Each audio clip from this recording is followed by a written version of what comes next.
Okay folks, in this video I'm going to cover automotive. It's beer 30, time for a cold one. We're going to cover automotive. What does this have to do with gas mileage? Because everybody says they haven't heard from me. Harley B Bikes, Facebook's bugging me, everybody's bugging me. What's on my mind? Well, I had a wreck the other day. Where is it? I got run off the road here. My glasses are dirty. If I find that little Dominican or Mexican or Puerto Rican fucktard in that grass green little grasshopper with the wing on the back, I got a line on you from John up at Fast Life's Customs who you are. But anyway, I ended up spitting pine bark out of the ditch over at the PNC Bank because I got run off the road. Deliberately the guy hit me and he was smiling after he did it. So guess what? I'm going to come wipe that smile right off your face, fucktard. Anyway, that's the beginning of my video. Holy God. Ugh. Well, nobody likes getting hit on their motorized bicycle. The second thing is, I'm getting a lot of calls from guys with no driver's license that I sympathize with your situation. But that's why I advocate having a beer at the end of the day and not drinking and driving, because you lose your driver's license. You lose your freedom. You lose your ability to cope with life and fend for yourself. So don't do this and drive and piss a cop off either. So you need tools, first of all. So if you're drinking and you're driving and you're calling me to buy a motorized bicycle, I know you're not an organized individual to have this sort of thing. Most of us. Anyway. You have to have tools. Special tools. Tools. It's alright to have beer. Beer is not my priority in life. Tools, equipment to work on the things that I do, like Rusty, the GMC Jimmy.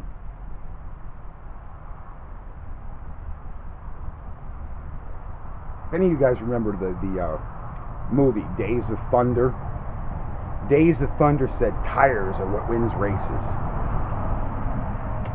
Yeah, tires are a big part of it. So are the brakes. And another thing, okay, if you ever drove a stock car, now, like I said, I wasn't as big as Jeff Gordon or any of them, I'm just a nobody, but I won quite a bit, 5 championships, and this is how. This was a rough country suspension kit I bought last year in April. It's already shot, the shock absorbers. Poof! I can put that in with my hand, there's no resistance, and it doesn't come back up. It doesn't even dampen the blow. So my truck was cavitating and I'm losing my gas mileage. This, folks, has a lot to do with your gas mileage. Now let's turn this into our vehicle with 4 rubber tires around it. You have bad shock absorbers and you launch off the line, the back end sinks down because the ergonomic energy, that's ergonomic, not kinetic. The kinetic energy then is the motor. That's the kinetics. Launches the vehicle, picks the back end up, and then the front end comes down. Now, you only feel it mildly in the cockpit seat, and when stuff like this goes bad, you gradually get used to it, realizing it's not quite the same, but I'm getting used to it, because your brain is not conditioned like a guy like me that went around a racetrack at 140, 50, 60, 70 mile an hour. Our cars were getting faster, that's how I almost got myself killed and quit. You notice even the slightest change in the car and the attitude of the car. You people are noticing your gas mileage going down, wondering, because most people associate gas mileage with the engine components in a vehicle. It's not just the engine components. This is a big part of it.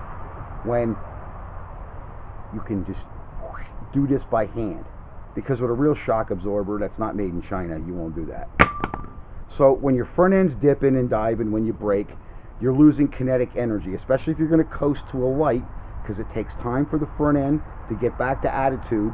Then you step on it and you're losing gas mileage again because the back end of the car is sinking with the back shocks. So you're dragging and cavitating all the way.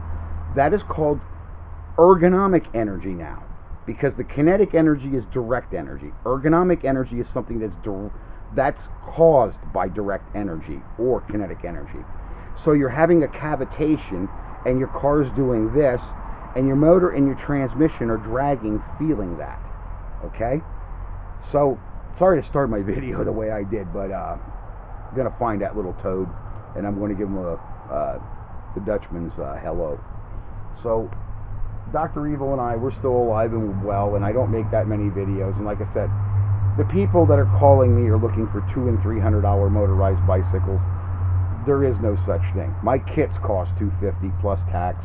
My bikes cost, I make a bicycle, a basic package for like, it's $550 plus the tax, it ends up $585. Then I make the next one up $650. Then you go for the grandeur with the $1,200. But if you're unemployed and you're an idiot and you're a drunk and your motorized bicycle's the only way back and forth to your menial job, you don't need to call me. I'm not the shop to call.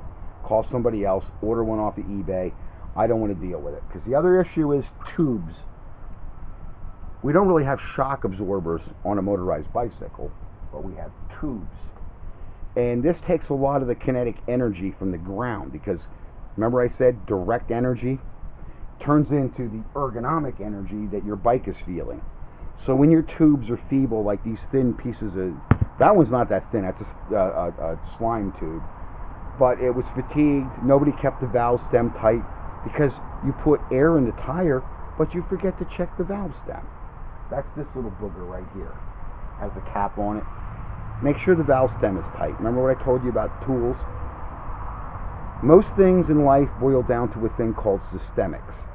And if you're not an individual that's used to systemics, okay, like our court system, that's systemics, and it's corrupt. So I relate to that. It's a system that does not work. You have to buy yourself a system of tools for this bike to work on it, especially if you want to buy one for me. Okay, most of the people that buy the bikes from me are 50 years old. They're 40, like 40 plus, up to 60, 70 years old, and they're tickled when they get my bikes. And they have tools because they own a home and they're responsible individuals. So I don't want to be selling my bike to what I call fucktards, like the one that ran into me, because when I catch him, he's going to lose his license and he's going to go to jail for assault because he forgot about that little camera I mount on the edge of my bike there. So those are the things that happen in our lives. But I explain things that shock absorbers, it's not just tires, it's not just spark plugs, it's not just brakes, it's a whole enchilada. And shock absorbers are the least noted thing, because the attitude of the car changes so gradually over the amount of time that you have it or operate it. And especially like in the winter, you have a couple, say a week of bad weather and you don't even drive the damn thing, and that's when the shocks blow out in the seals. Everything's being made in China to their standard, okay? They don't have the seals in today's shocks, because what I put on was the Rancho 5000, and what a difference in driving. But I guarantee you after next winter, those seals are going to blow out of them shocks, because they shrink up in that cold weather. So that's why I bust on China, because you people aren't worth nothing to me. They need to bring the manufacturing back home here for us real engineers to appreciate anything.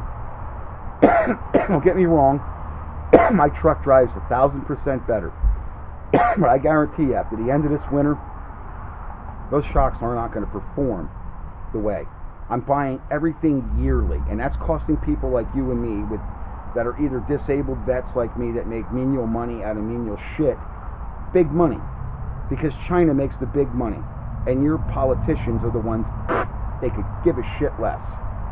So that's my, you communists, I told you, stay off my channel. You fucktards, you don't mean shit to me.